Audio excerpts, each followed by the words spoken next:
Hey, my name's Ned, and welcome to Real. Run away from her love. Run away cause you're scared it's not enough. Run away from your life.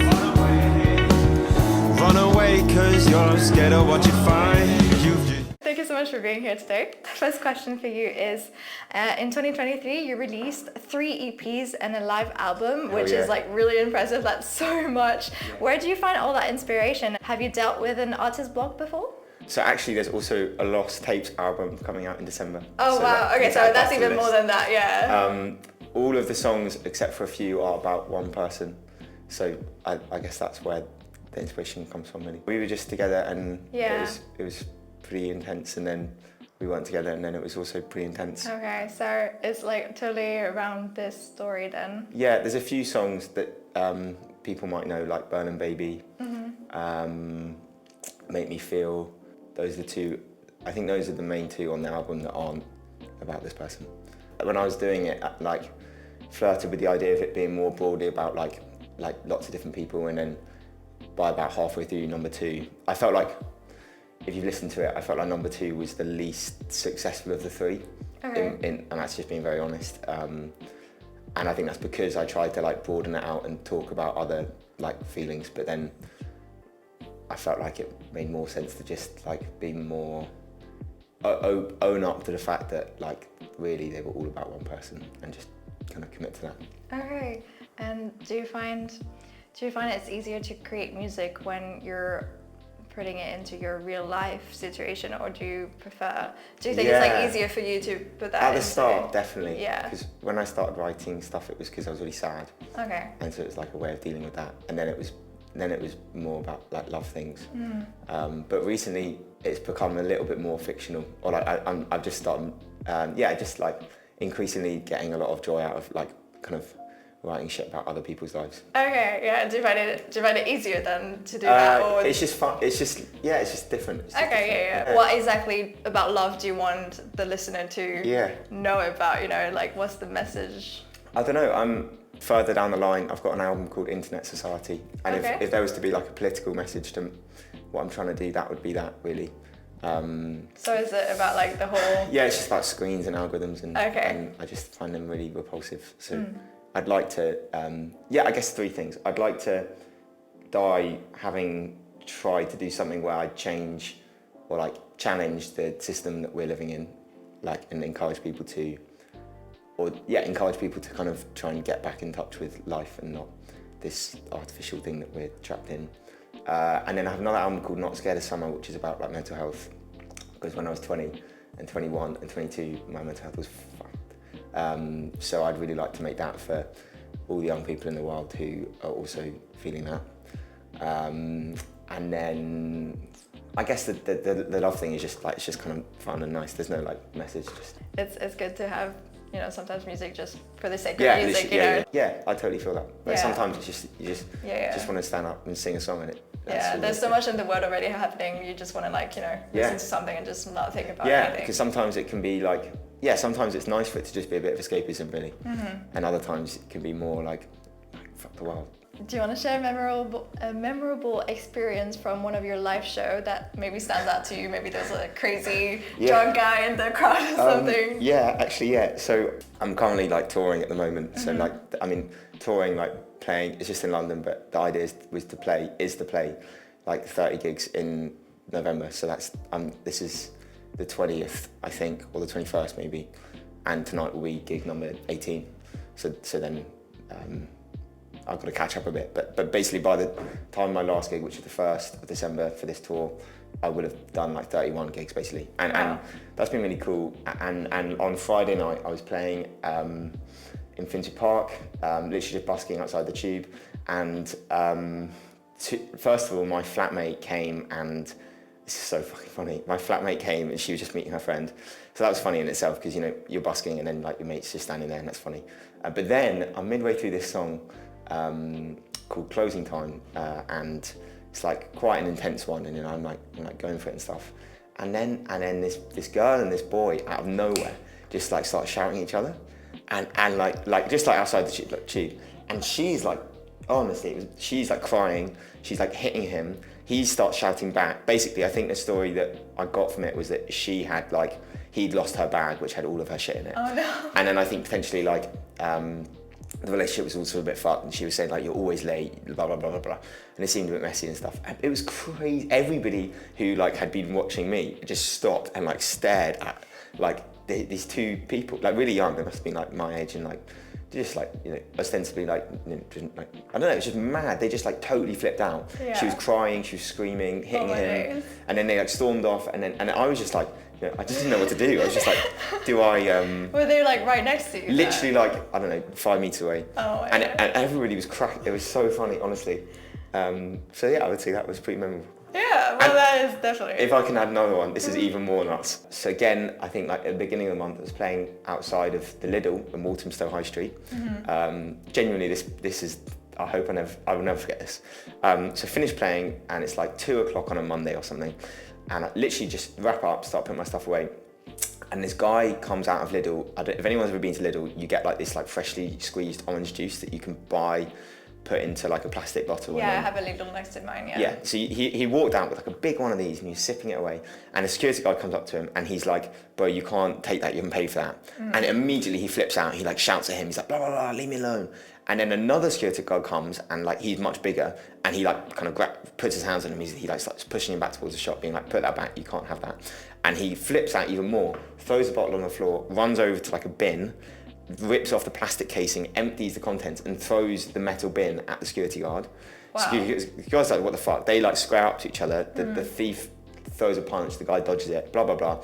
Then, escalation number 1, this bloke comes up with one of those like really big dogs on a metal lead, and he starts getting up in his face, basically, being like, what the fuck you doing, mate? Chill out. And then he like starts like antagonizing his dog, like talking to his dog, being like, get him. This woman kind of crosses the street being like, let the dog on him. I'm not joking. And then the guy fucking does. And he like goes like, go on, get him. And he lets the dog off the lead, and the dog fucking goes for the thief. Thief starts running around. Anyway, the thief starts running around in circles. He picks up one of those like concrete bollards and tries to hit the dog. And then I left the scene, and that was happening. But you were like playing this whole time? I just stopped. Okay. So I was just kind of like sheltering in my kit. That's such a It's a crazy story. Yeah, I'm just like Honestly. processing it. Yeah, no, I've told that so many times. We talked about death just before. Do you want to be buried with or without your guitar?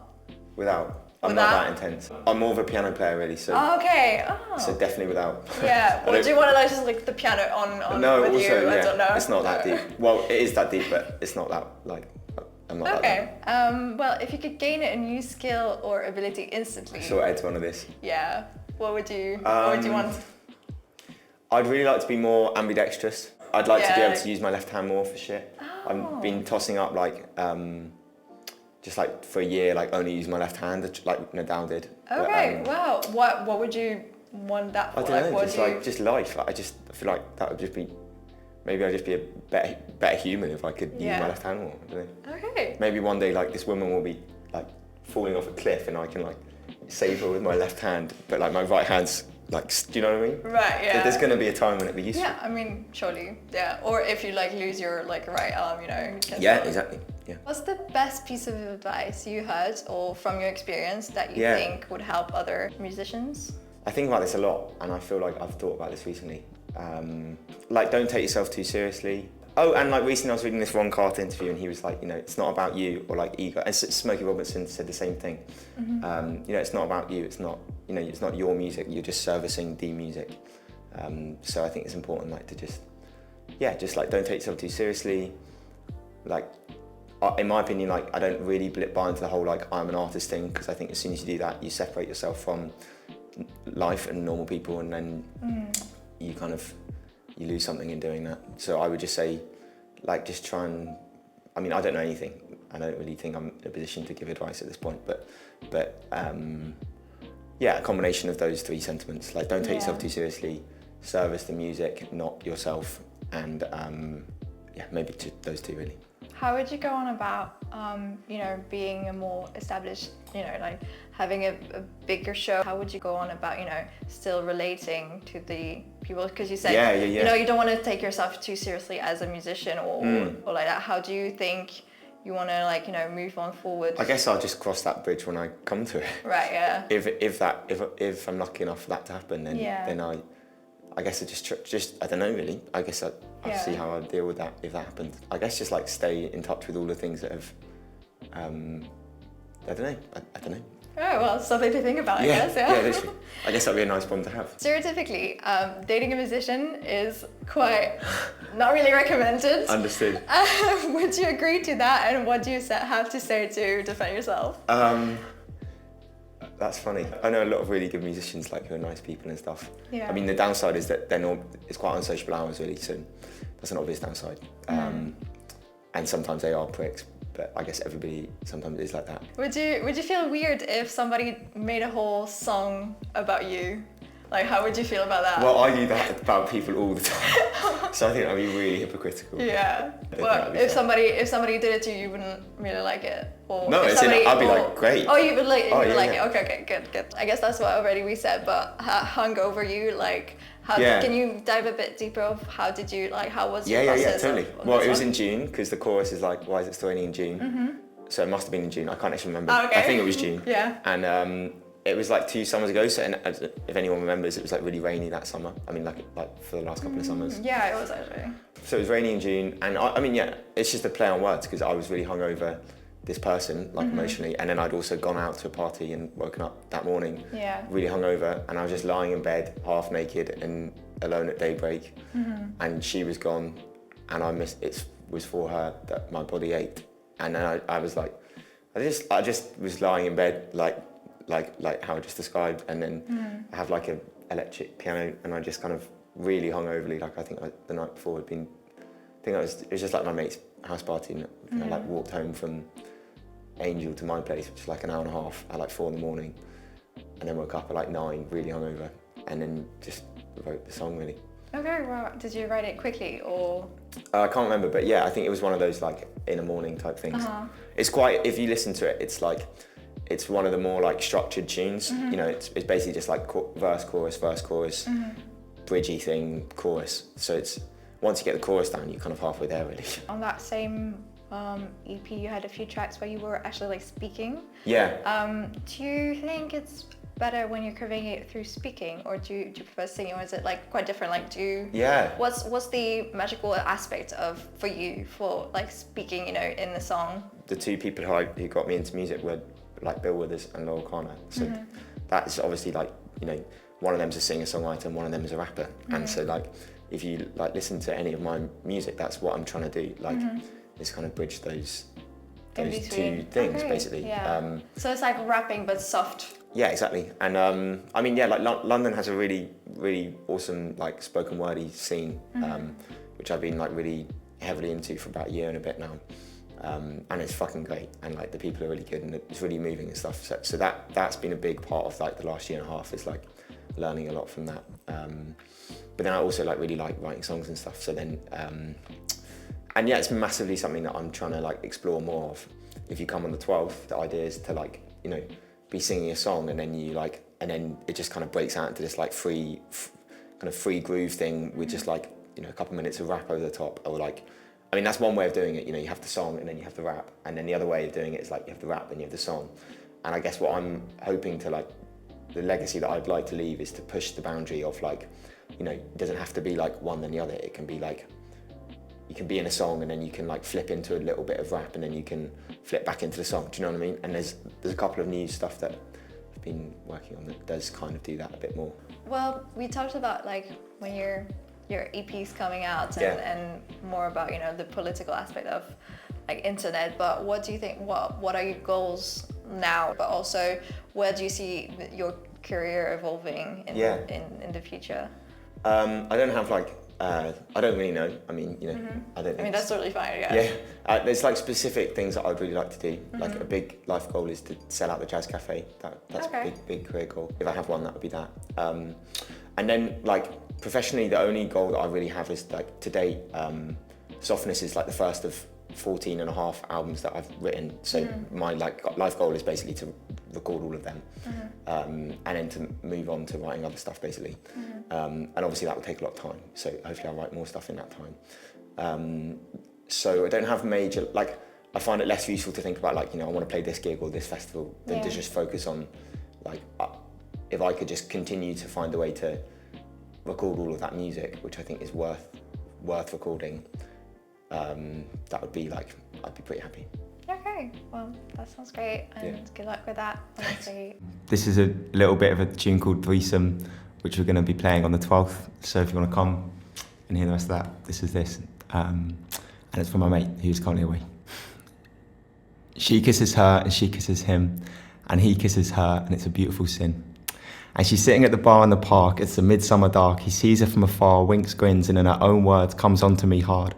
But she's already halfway down that path with the girl from Bath who's onto her third glass and whose hands keep brushing hers by chance. And she thinks, whatever, I'm young, and this is kind of fun, one to tell the grandson. And with her short cropped hair and wide-eyed stare, she takes it all in, shares a smoke with the bloke, and we all know why he's there. But the girl from Bath is still in the race, a confused second place, and she's just left of straight, and frankly doesn't have a lot on her plate since her last flame burned out in a tearful days sometime in June. So she makes room, and the DJ's playing a nice groove, and what the hell, this is kind of new. And pretty soon dusk looms, and she swoons and flirts and brushes his baggy shirt, and the question that lurks on everyone's lips suddenly slips out the girl from Bath in between sips. And their eyes meet, and all of a sudden they're free. There'll be no casualties, so she grabs her keys, and the three of them leave, walking down windy streets, and the girl from Bath and the boy with the baggy shirt begin to speak, and she begins to think about what's underneath. And so she kisses her, and she kisses him, and he kisses her, and it's a beautiful sin. And if you want to hear the rest, you have to come to Victoria, Dalston on the 12th of January. Peace. Hey, this is Ned. See you on the 12th. Thanks for watching. Welcome on.